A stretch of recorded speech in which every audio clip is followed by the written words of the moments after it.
कथा में कुंती बुआ के द्वारा भगवान की प्रार्थना सुन रहे थे। प्रार्थना तभी हो सकता है जब हम भौतिक दृष्टि से कलुषित ना हों। जब हम भौतिक दृष्टि से कलुषित होते हैं तो हम बद्ध कहलाते हैं। समझने की बात है। थोड़ा प्रार्थना में क्या शुद्धता, हृदय की शुद्धता बहुत ज़रूरी है। तो जब हम भौतिक दृष्टि से कलुषित होते हैं तो हम बद्ध जीव कहलाते हैं। मिथ्या चेतना का प्राकट्य इसलिए होता है कि हम अपने आप को प्रकृति का उत्पाद मान लेते हैं, मान बैठते हैं। यह मिथ्या अहंकार कहलाता है। जो व्यक्ति तीन चीज़ हुआ, चार चीज़ भी है, तीन चीज़ जरूर माना करो। आत्मा, परमात्मा, प्रकृति, माया, चार है। तो प्रकृति का उत्पाद मान लेते हैं अपने को, एकदम ये गलत है। इसको मिथ्या अहंकार।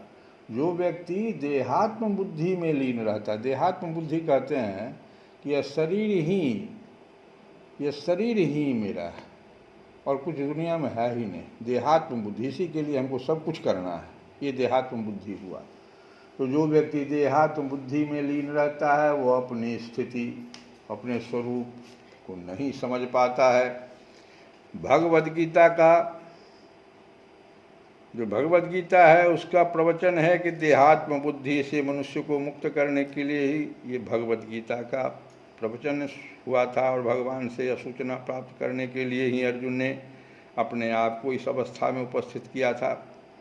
मनुष्य को देहात्म बुद्धि से मुक्त होना है, और अध्यात्मवादी के लिए प्रारंभिक कर्तव्य यही है। जो अध्यात्म के रास्ता में जाना चाहता है तो सबसे पहला कर्तव्य हो गया कि देहात्म बुद्धि से हमको मुक्त होना है। तो करना क्या है? जो मुक्त होना चाहता है, जो स्वच्छंद रहना चाहता है, उसे सर्वप्रथम यह जान लेना होगा कि वह शरीर नहीं है। पहली बात, जो वह शरीर नहीं है। मुक्ति का अर्थ है भौतिक चेतना से स्वतंत्रता।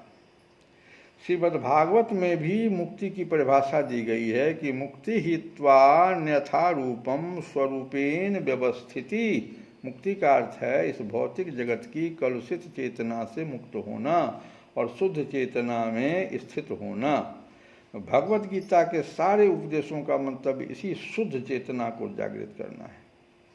इसलिए हम गीता के अंत में कृष्ण को अर्जुन से यह प्रश्न करते पाते हैं कि वह विशुद्ध चेतना को प्राप्त हुआ या नहीं। शुद्ध चेतना का अर्थ है भगवान के आदेशानुसार कर्म करना, ये शुद्ध चेतना है। शुद्ध चेतना का यही सार है। भगवान का अंश होने के कारण हम में चेतना पहले से ही रहती है। भगवान का अंश होने के कारण हम में चेतना पहले से ही रहती है। कल भी हम लोग बताए थे कि आत्मा जो है गतिशील है, और इसी के आने से यह शरीर गतिशील हो जाता है। इसके चले जाने से शरीर फिर मरणासन। हाँ, तो और परमात्मा जो है वह पूरे जगत को गतिशील किए हुए। परमात्मा न होते जगत में कुछ भी कार्य आपको दिखाई नहीं पड़े। तो भगवान का अंश होने के कारण हम में चेतना पहले से ही रहती है, लेकिन हम में निकृष्ट गुणों द्वारा प्रभावित होने की प्रवृत्ति पाई जाती है। इस दूसरा सबसे एक बार, एक तो हम भगवान के अंश हैं, इसको भूल जाते हैं, देहात्म बुद्धि में फंस जाते हैं। और दूसरा है कि हम निकृष्ट गुणों द्वारा प्रभावित होने की प्रवृत्ति। निकृष्ट गुण क्या हुआ? जो हम बताए थे कि हमको जो सात्विक, राजसी और तामसी 3 प्रकार का गुण है, तो हमको हमारे ऊपर किस गुण का प्रभाव ज़्यादा है?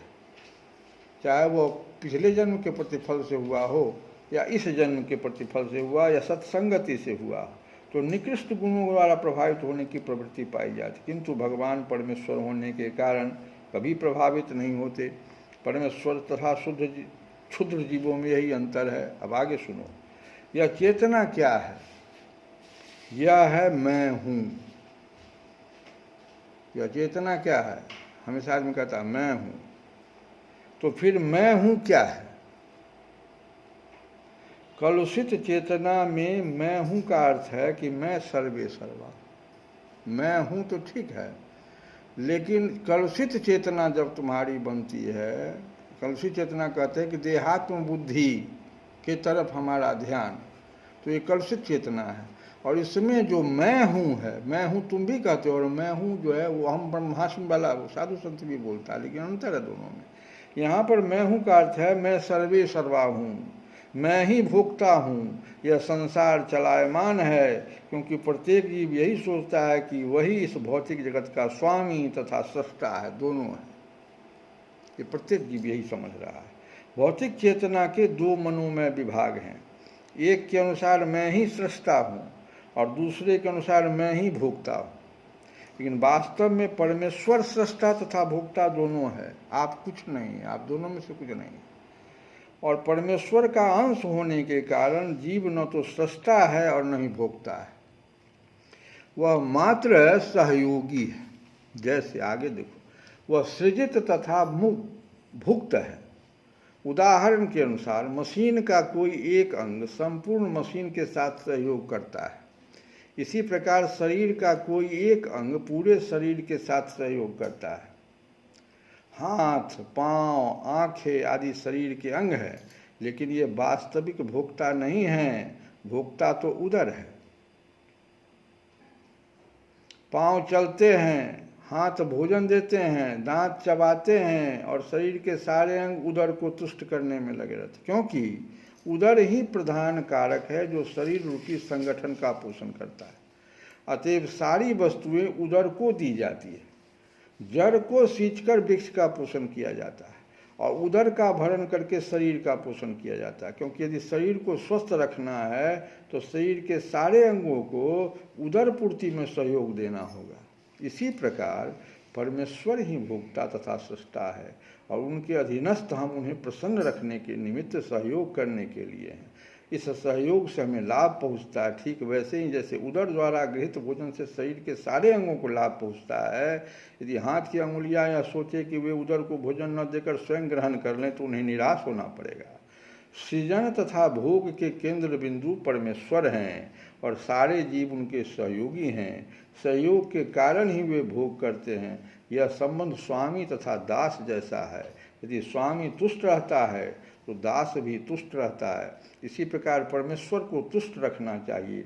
यद्यपि जीवों में वे सृष्टा बनने तथा भौतिक जगत का भोग करने की प्रवृत्ति होती है, क्योंकि इस दृश्य जगत के सृष्टा परमेश्वर में ये प्रवृत्तियां हैं। तो इस बात को कुंती समझती थी।